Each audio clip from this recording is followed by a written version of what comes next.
Hello students, welcome to your lecture on partition literature. This paper is included as your optional paper in this semester.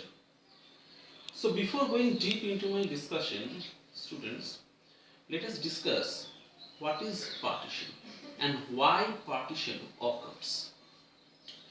You see, before going to partition, we need to know what is identity and how is identity constructed.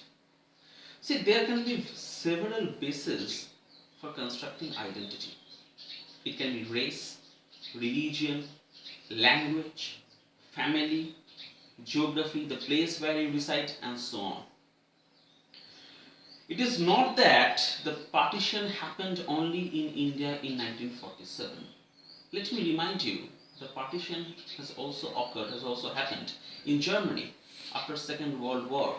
The Germany was bifurcated into two parts. One was controlled by America and the other was controlled by Russia. The base in Germany was politics, differences of ideology.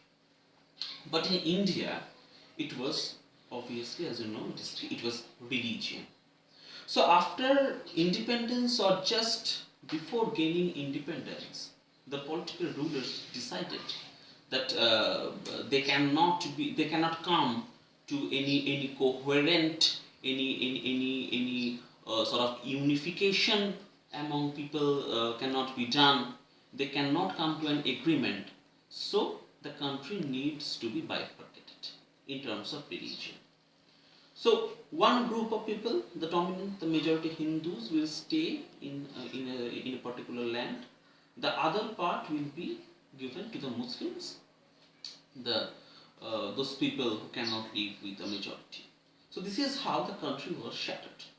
But there are texts, there were philosophers, there were thinkers, liberal, progressive, ideologue, who have repeatedly criticized and questioned the necessity.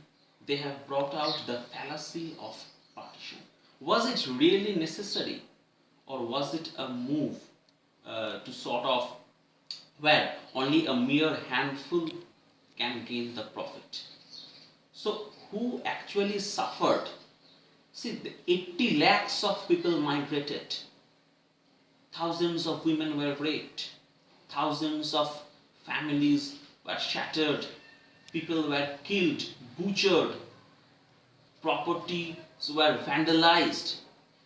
So the rulers, those people who were residing at the powers, who were in the authority, who were at the power structure, they did not suffer. It were the common people who suffered. It was our forefathers who actually suffered. They had to endure tremendous anguish, pain, agony. So the text, all those texts which are included in your syllabus, let me come to the first one, Shadow Lines by Amitav Ghosh. You see, the title is very significant, and if you have gone through my suggestions, see, a question may come in your exam, in the upcoming semester exam, focusing on the title. Shadow lines, it is very evident from the title that shadow means deception. Why the lines? These lines are called shadow because they are man-made. There is no difference between the 1 inches between the boundaries between India and Pakistan. The lines, the Radcliffe line, made by Cyril Radcliffe. It is a man-made. It is imaginary. Therefore, it is elusive. It is not created by nature. You cannot find any difference if you just cross the border of India and move to Pakistan or vice versa. See, we, the Bengalis, live in West Bengal. Culturally, socially, we are more close to the Bangladeshis who live just 100 or 200 kilometers away from us. But they are foreigners according to us. The Punjabis who live 1,000 kilometers away from us, and there is hardly any similarity among ourselves in terms of food, in terms of costumes, social habits, customs, modes and manners, etc. They are our own brother. But the Bangladeshis who live just 100 kilometers away from us, or if I speak about the border regions, border district of West Bengal, the difference is only 4 kilometers or 5 kilometers. They are foreigners.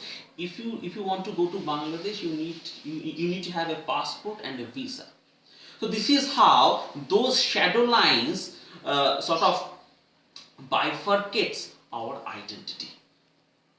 Now here I would like to mention Benedict Anderson, a notable thinker, writer of famous book Imagined Communities. In his book Imagined Communities, what Anderson said that a nation as an imagined political community that is imagined as both inherently limited and sovereign. So the very idea of India or Pakistan or Bangladesh or America or Germany is but a figment of imagination. What would happen if we had lived, if we had taken our birth in Bangladesh or Pakistan? Or what is there any actual differences in terms of race? Religions is only a mode of worship. Apart from it, it is nothing else. So why should we segregate people in terms of their mode of worshipping? Why shall we create binaries, create differences in terms what actually does not exist in reality? So this is the first criticism put forward by Amitav Ghosh in his novel. Thanma, who had a revolutionary zeal deep in her heart, she had to move to West Bengal because she had to prove that she was an Indian in order to conform, in order to conserve her Indian national identity. Because the East Pakistan belongs to a Muslim identity. So the inclusive Indian identity has been fragmented into a Hindu identity and a Muslim identity. Whereas the Hindu identity is inherently Indian and the Muslim identity becomes Pakistani. This is how the politics operates, right? So you see, while going deep into the novel, there are a few parts. See, the novel has two parts: going away and coming home. Going away metaphorically means going away from yourself, and coming home is coming back to your own selfhood. You see, when Thanma was traveling from India to Bangladesh, she made a famous remark.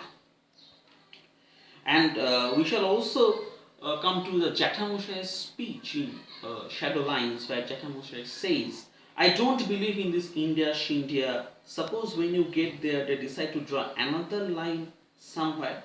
So the futility of border lines is very evident in Thanma's speech. So the questions that are going to come in your exam, focusing on this elusive identity, this is elusiveness of border lines created by humans, the fallacy of partition, and you also need to remember that this text Shadow Lines is more like a post-colonial text. It has some elements of partition, of course there are, but it is more a text. It is more text of post-colonial literature. So if a question comes in your exam that discuss Shadow Lines as a post-colonial text, you need to mention all these aspects. I have given the suggestion, the study materials through email. Just go through. Another thing, last thing that you need to know is that, see, if you give intertextual references from Taslima Nasrin's novel Feda.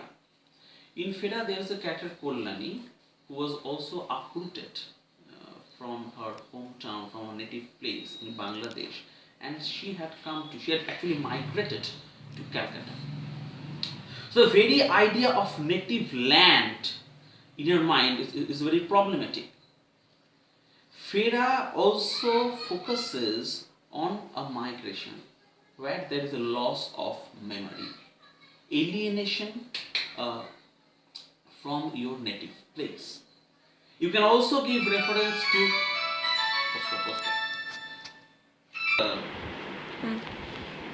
sorry for the inconvenience. You see what I was talking about. Intizar Hussein's short story and unwritten epic focusing on the character Pichwa.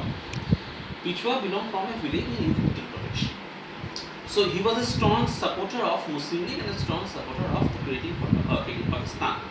So when Pakistan was created, Pichwa realized that he was left out of Pakistan. Throughout his whole life, he fought for the creation of Pakistan, and when ultimately Pakistan was created, he was left from Pakistan. So Pichwa fought for the creation of Pakistan, but not in his own village, because again we have to come to this creation of arbitrary border lines, elusive lines, those shadow deceptive lines.